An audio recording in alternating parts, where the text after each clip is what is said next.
apparently looks like a room in Bella's old school, because in the drawing she drew an arch that looked really similar. Again, it's kind of stupid. Like, arches look pretty much the same. It's that. It can be wider or it can be narrower. I don't think I'd be able to recognise a building for an arch. Just saying, you know. And I look at buildings a lot. You know, I study them. Well, I don't study them. You know, I have to look at them a good amount. Yeah. So the bad vampire, the tracker, he lures Bella to the creepy Hall of Mirrors, in her old school, and it turns out he doesn't actually have Bella's mum at all. In fact, it's a recording of Bella when she was younger and being a little bratty ballerina. And to be honest, I'm not really sure what happened here. I mean, did the vampire actually have Bella's mum? Or at any point, you know, or was it just that the videotape, did he play the videotape down the phone? I mean, I don't really know, but anyway, it doesn't really matter. Well, it does matter, but no, don't even bother with it. Okay, so the reason the bad vampire got Bella to come here was to lure Edward here. And again, why? Why is he luring Edward here? I mean, I guess it was kind of mentioned earlier that that he considers Edward like an interesting can the sport be when it's really easy just to capture his girlfriend and go, yeah, she's here, go here. That's not interesting. Like, just silly. No. Okay.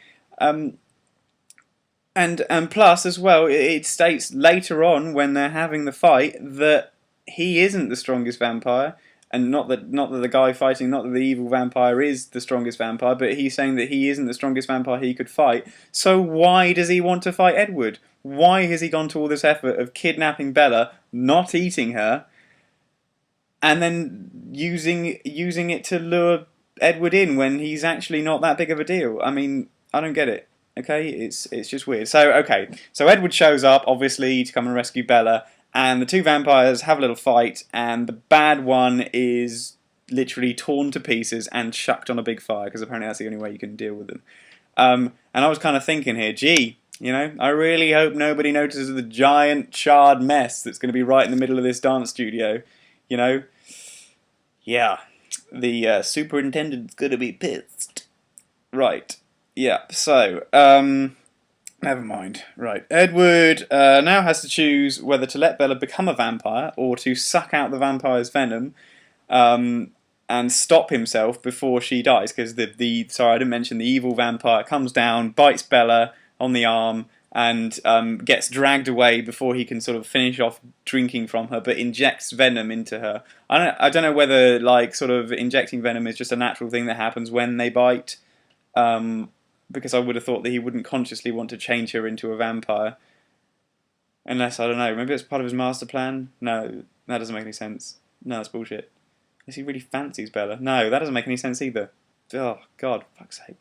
Stupid, confusing film. It doesn't make any sense. Okay, so yeah, he's bitten into her arm, and there's venom now coursing through her veins, and Edward has got to make a decision. He either lets her die, or lets her become a vampire, or sucks out all of her, the venom from her blood to stop her from becoming a vampire. But he's also, he got to kind of stop himself, control himself, keep himself abstinent. Watch that boner, watch that awkward boner. He's got to stop himself before she dies, and he sucks out all the blood of her. So he chooses the latter. But he kind of goes a little bit crazy, and you think, oh no, maybe she's dead, but obviously she's not. And she wakes up in a hospital. He says, he kind of comes over to her when her mum's left, and kind of says, maybe we can't be together anymore because this is kind of weird. And she just freaks out. She goes completely mental. She's like, no, you can't leave. You can't ever leave. What the hell are you talking about? You can't even say those things to me. What? Just calm down. You've known him for what, like a week? Maybe a month?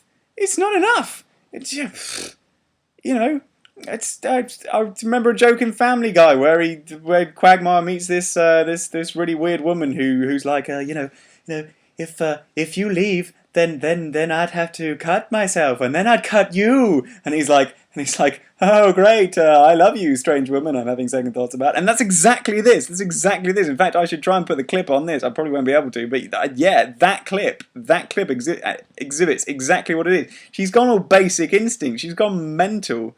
You know, if he had a pet, which probably can't because he's going to drink its blood, but if he had a pet, she would be boiling it in her, I forgot the name, boiling pot? Sure, that. She would be boiling his pet thing in a boiling pot, and it would, yeah, be freaking him out, because she's gone weird. Maybe it's just the drugs, maybe she's got a little bit too much morphine. I mean, she could probably do with it, to be honest. Okay, so after Bella goes out of the hospital, Edward takes her to the prom, and she's got her leg in a cast. And to be honest, I'm not really. It's kind of unclear as to what the time gap is here, but she looked like she broke her leg pretty badly in that dance studio, and she still seems to have a cast on it, you know, still. And I would have thought it would have been pretty bad for her to be walking about on that, you know, especially without crutches. I mean, I know she's leaning on him and stuff. But yeah, okay. So yes, and before she goes to the prom with Edward, and Jacob's there. Jacob turns up weirdly out of the forest, and you know, she's like, he's like, I don't think you should be going out with Bella. You know, it's not weird, and you know, it's just like, you know, he's just standing there like, don't make me cut my hair and take my shirt off, because I'll do it, bitch. I will lure you in with this package. Every single poster I've seen of him is just him topless. And mouth breathing, just... That's all he does. That's all he does. Even I saw a trailer for a film, I can't remember what it's called now, that's really going to piss me off.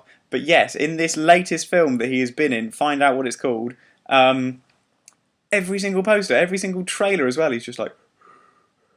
Close your mouth, boy! For God's sake. Manners. Right, okay, yep. So, she gets to prom, and she sees like a bunch of her friends. She's like, hey, and then she's like, do you want to get out of here? That's pretty rude. That's kind of rude, you know, she's come out of the hospital, she's just come to prom, just says a brief hi to her friends, and then buggers off. I'd be a little hurt, you know. To be honest, I wouldn't really be that bothered about not having Bella as a friend, you know. Okay, so yeah. Edward goes off to dance with her under a beautiful awning of lights. It does look quite nice, actually, I've got to say. I like the way it looks. I like it. It's, you know, it's a romantic atmosphere. I can get it. And yeah, so they're dancing around, and she says she wants to be a vampire. And Edward, you know, he's just so charming. It's just, it's amazing. Yeah, so he goes down to sort of almost bite her neck, and you're like, oh my god, is he going to do it? And then he just kisses her lightly on the neck, and it's so hilarious. And then he's like, is it not enough just to have a long and happy life with me? And I'm just thinking, right, okay, yeah, that's going to be really, really awkward, you know, when she's turned about 90 and she's still got a 17-year-old husband. I mean... How the hell are you even going to try and explain that? What, is he your grandson? He's your grandson that you live with and you got a kid with? That's fucked up. Yeah, that's weird. That's awkward. But hey, everything else in this film has been awkward so far and kind of stupid. So why not? Let's go for that. I love it. I'm very excited. Right. Okay, right. That's the end of the film. That's it all taken care of. Right. So I'm gonna quickly summarize. Right. Okay. So I didn't really enjoy it. I gotta say, you know, I can kind of see why some people do like it. I get it, you know. I'm sure if I was an impressionable 17-year-old girl, I would love reading it. And you know, I had friends at university and stuff who read it and said they really enjoyed it. You know, they really got into the books. They were really well written. You know, they made you want to keep on reading it, and that's fine. That's fine.